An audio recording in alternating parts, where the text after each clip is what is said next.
अब महाराष्ट्र में क्या घट रहा, लॉ एंड ऑर्डर कितना खराब हो गया, इस बात की चर्चा अगर यहाँ नहीं होंगी तो हम हमारे घर में बैठ के करेंगे। भीड़ के अंदर कोई गुंडे उत्ती के लोग किसी नेताओं के भरोसे लोगों को दौस देकर उनसे वसूली कर रहे हैं, तो ये इस महाराष्ट्र के अंदर चल क्या रहा। नमस्कार, मैं रश्मि खिड़कर, नवभारत में आप सभी का बहुत बहुत स्वागत है। अभी अधिवेशन चालू है, हम नागपुर में हैं और अभी हमारे साथ अकोला के विधायक साजिद खान पठान जी है। सर, आपका नवभारत में बहुत बहुत स्वागत है। Thank you. इस बार आपका ये अधिवेशन में पहली बार है, फर्स्ट टाइम था, कैसा अनुभव रहा है आपका?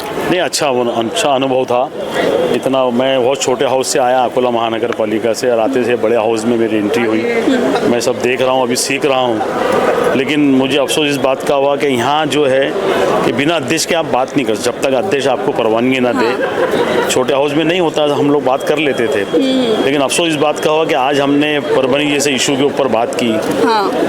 जो दलित लोगों के ऊपर इतना अत्याचार हुआ उस पर हमने बात करनी चाहिए, और अध्यक्ष महोदय ने हमको परमिशन नहीं दी बात करने की। बात यहाँ तक हो गई कि हम लोगों ने निषेध करके उसका वॉकआउट कर दिया आज दिन भर के लिए। उसके बावजूद भी अध्यक्ष ने रोकने की कोशिश नहीं की।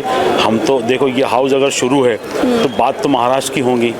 अब महाराष्ट्र में क्या घट रहा, लॉ एंड ऑर्डर कितना खराब हो गया, इस बात की चर्चा अगर यहाँ नहीं होंगी तो हम हमारे घर में बैठ के करेंगे।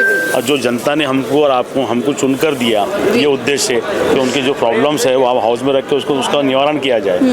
बीच में और कहीं भीड़ के अंदर कोई गुंडे उत्ती के लोग किसी नेताओं के भरोसे लोगों को दौस देकर उनसे वसूली कर रहे हैं, तो ये इस महाराष्ट्र के अंदर चल क्या रहा। सर, इस बार ईवीएम के घोटाले के ऊपर भी बहुत बातें हुई, पहले दिन ही आंदोलन किया गया, तो इस मुद्दे पर आप क्या कहना चाहेंगे? देखिए, मैंने इससे पहले आपसे कहा कि हाउस जो है, जनता जो चाहती है उसकी बात हाउस तक पहुंचाना ये हमारा काम है। अभी आप देख रहे होंगे ये सरकार चुन के आ गई है, लेकिन चुन के आने के बाद में जनता की तरफ से एक आवाज़ उठी है कि मशीनों में कुछ गड़बड़ है। हम नहीं बोल रहे, हमारा सिर्फ इतना बोलना है कि चुनाव अगले टाइम बैलेट पेपर पे होना चाहिए। हमारा ये आरोप नहीं है कि ये मशीन खराब है, ये जनता बोल रही है, इसलिए हम कुछ जनता की आवाज़ बन के इन सत्ताधारियों को नींद में से उठाने का हम लोग काम करने जा रहे हैं, और वो नींद में से उठना नहीं चाहते। और हम जनता के विषय तो रखेंगे। हम पे आरोप लगाया जा रहा है कि भाई तुम लोग जब चुनकर आते हो तो जब तुम्हें मशीनें नहीं दिखती, तो हम उनसे ये कह रहे हैं कि ये हम नहीं कह रहे, तुमने दोनों कान बंद कर लिए सत्ता में बैठने के बाद में, तुम्हें नजर नहीं आता कि आगे जनता बोल क्या रही। हम जनता से सुनकर आके आपको सुनाने के लिए आए कि आपकी मशीनों में कुछ गड़बड़ है, ये जनता कह रही है, उसको जवाब दो। हम तो ये चाह रहे हैं कि ये चुनाव बैलेट पेपर पे हो, हमारी ये डिमांड है। बिल्कुल, अभी आप आएंगे, आप किन मुद्दों के ऊपर आप सवाल उठाने वाले आपके मतदार संघ के? मेरे मतदार संघ में इसके पहले शायद आपने मेरा इंटरव्यू लिया था। मैंने बताया था कि मेरे मतदार संघ में सबसे बड़ा जो इशू है वो यहाँ हल नहीं हो सकता, वो मेरे मतदार संघ में बैठ के होगा, क्योंकि भारतीय जनता पार्टी ने पिछले 35 सालों से वहाँ राज किया, उनके आमदार खासदार थे। एक ऐसा दो समाज में जो दरार पैदा करी है जातिवाद की, मेरे को सबसे पहले वो ख़त्म करना है। वो ख़त्म करने के बाद में मैं अभी यहाँ पे एक नर्सरी का बच्चा कोई स्कूल में एडमिशन लेता है, तो पहले आज का मेरा दूसरा दिन था, मैं समझ रहा हूँ यहाँ पे क्या चल रहा है, और मुझे यकीन है कि मैं अपनी बात यहाँ रख पाऊँगा।